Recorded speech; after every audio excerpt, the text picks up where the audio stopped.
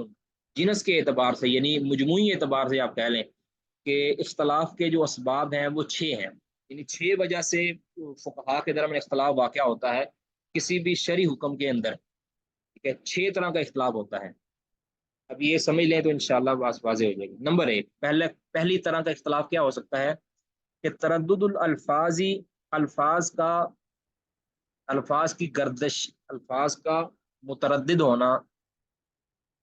بین ہذہ طرق الاربع, ان 4 طرق کے درمیان. ٹھیک ہے, ان 4 جو طرق, کون سے 4 طرق آگے اس کی وضاحت کر رہا ہے. آنی میری مراد بین ان یکون اللفظ عاما یراد به الخاص, کہ اس کے اندر اختلاف ہوتا ہے کہ کوئی لفظ عام بولا جائے اور اس کی مراد خاص لی جائے, او خاصا یراد به العام, کا خاص لفظ بول کے مراد عام لی جائے, او عامن یراد به الخاص, یا عام بول کر عام, عامن یراد به العام, عام بول کر عام مراد لی جائے, او خاصا یراد به الخاص, خاص بول کر خاص مراد لی جائے. یہ ہو گئے 3 ہو گئے. او یکون له, او یکون له دلیل خطاب او لا یکون له, یا پھر یہ کہ اس کی اس لفظ کی دلیل خطاب ہے یعنی مفہوم مخالف ہے یا نہیں ہے. ان کے اندر الفاظ کا متردد ہونا کہ ایسا ہے یا نہیں ہے, یعنی یہ لفظ عام ہے اور اس سے مراد خاص لیا گیا ہے, یا کہ اس سے مراد یہ خاص لفظ ہے اور اس سے مراد عام لیا گیا ہے, یا یہ لفظ عام ہے اور اس سے مراد عام لیا گیا ہے, یا کہ یہ خاص لفظ ہے اور اس سے مراد خاص لیا گیا ہے. یعنی اس کے اندر اختلاف ہو جانا کہ فقہا کہیں کہ یہ لفظ عام ہے, ایک کہے یہ عام ہے اور اس سے مراد خاص لیا گیا, دوسرا کہے کہ یہ عام ہے اور اس سے مراد خاص عام ہی لیا گیا. اس طرح کے اختلاف ہو جانا یہ ایک وجہ بنتا ہے احکام کے, شرعی احکام کے اندر اختلاف کی. ٹھیک ہے, حکم شرعی کے اختلاف کی ایک وجہ یہ ہو سکتا ہے, یا یہ کہ اس کا دلیل خطاب ہے یا نہیں ہے, یعنی مفہوم مخالف اس کا ثابت ہوتا ہے یا نہیں ہوتا. سمجھ آ گئی جس کی ایک وجہ اختلاف کی یہ بنتی ہے. وثانی, دوسری وجہ کہتے اختلاف کی یہ بنتی ہے کسی بھی چیز کے حرام حلال جائز ناجائز ہونے کے اندر جو اختلاف کی وجہ بنتی ہے وہ یہ ہو سکتی ہے. دوسری الاشتراک الذی فی الالفاظ, وہ اشتراک جو لفظوں کے اندر ہوتا ہے, لفظی اشتراک, یعنی الفاظ کے اندر کئی معنی پائی جاتے ہیں, کئی معنی کے اندر وہ مشترک ہوتا ہے لفظ, اس کے اندر اشتراک پایا جانا. اب اس لفظ کے اندر جو اشتراک ہوتا ہے اس اشتراک کی وجہ سے تعین نہیں ہو پاتا. کوئی کہتا ہے کہ یہ اس کا معنی ہے, کوئی کہتا ہے اس کا یہ معنی ہے, کوئی کہتا ہے اس کا یہ معنی ہے. تو جب لفظ کے معنی ہی زیادہ ہوں گے تو پھر فقہا کے درمیان اس معنی کو متعین کرنے کے اندر اختلاف ہو گیا ہے, تو اس وجہ سے بھی کہتے ہیں اختلاف پیدا. اب یہ اشتراک الفاظ کے اندر جو ہوتا ہے وذالک اما فی اللفظ المفرد, یا تو یہ اشتراک مفرد لفظ کے اندر ہوتا ہے, یعنی اکیلا ایک مفرد جسے کہتے ہیں, فرد واحد جس کو کلمہ کہتے ہیں. لفظ القرئی, جس طرح قر کا لفظ ہے, یعنی جو قرو کی جمع ہے, قرو کا واحد ہے قر کا لفظ. الذی ينطلق